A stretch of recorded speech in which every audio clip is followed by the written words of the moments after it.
हिंदू हृदय सम्राट शिवसेना प्रमुख श्रद्धेय बाळासाहेब ठाकरे यांच्या स्मृतिदिनी मी त्यांना विनम्र श्रद्धांजली अर्पण करतो।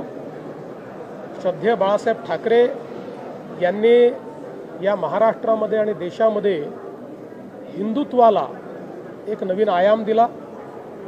हिंदुत्व हे गर्वाने सांगितलं पाहिजे अशा पद्धतीनं त्यांनी लोकांची वृत्ती तयार केली आणि निश्चितपणे मुंबई आणि महाराष्ट्राच्या जडणघडणीमध्ये त्यांचा एक मोठा सहभाग आहे आणि म्हणूनच आमच्या सगळ्यांकरता ते अत्यंत श्रद्धेय आहेत आणि त्यांचे जे प्रखर विचार आहेत त्या विचारांवरच आम्ही देखील सातत्याने चालत राहू। सर, मालेगावमध्ये दुर्दैवी घटना झाली आहे। 3 वर्षाच्या मुलीचा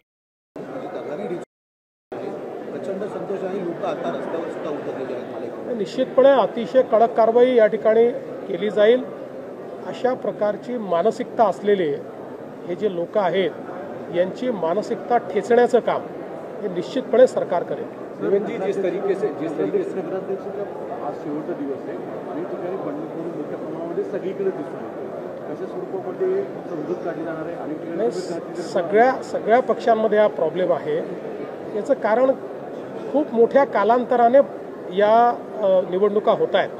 काही ठिकाणी 7-7 वर्षांनी निवडणुका होत आहेत आणि म्हणून साहजिक प्रत्येकाला वाटतं की आपल्याला लढायलाच पाहिजे।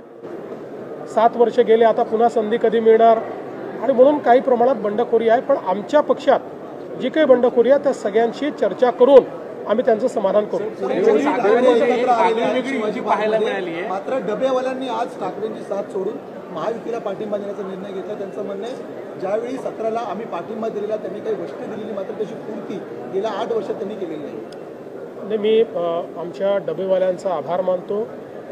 महाराष्ट्राच्या आणि मुंबईच्या इतिहासाचा एक अविभाज्य अंग आमचे डबेवाले आहेत आणि आपल्याला माहिती आहे की आंतरराष्ट्रीय स्तरावर देखील त्यांच्या व्यवस्थापन शास्त्राचा अभ्यास केला जातो।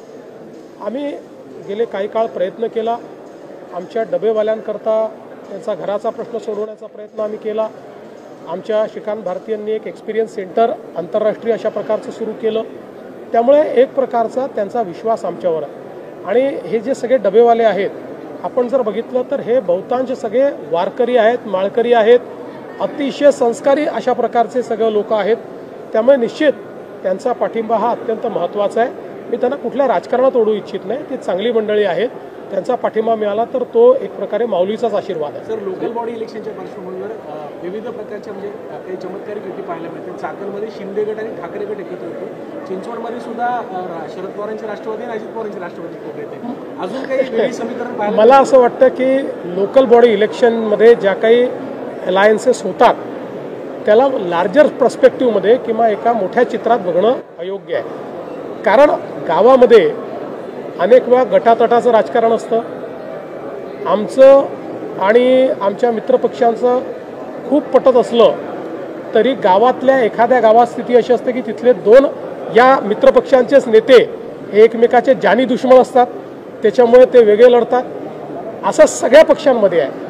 त्यामुळे काही प्रमाणात आपल्याला लोकल बॉडी इलेक्शनमध्ये पाहायला मिळतं आणि मला असं वाटतं की त्याच्याकडे फार गांभीर्याने बघू नये। कारण शेवटी तो गावगाड्याचा प्रश्न आहे। गावामध्ये ज्याला साधारणपणे असं वाटतं की बाबा याच्यासोबत जाऊन आपलं भलं होईल त्यात ते करत असतात।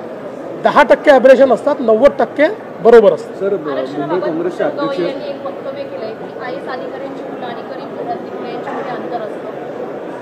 नाही, मला असं वाटतं की देशाच्या सर्वोच्च न्यायालयाच्या मुख्य न्यायाधीशांनी केलेली ही टिप्पणी आहे, त्याच्यामुळे त्याचा गांभीर्यानेच विचार होईल।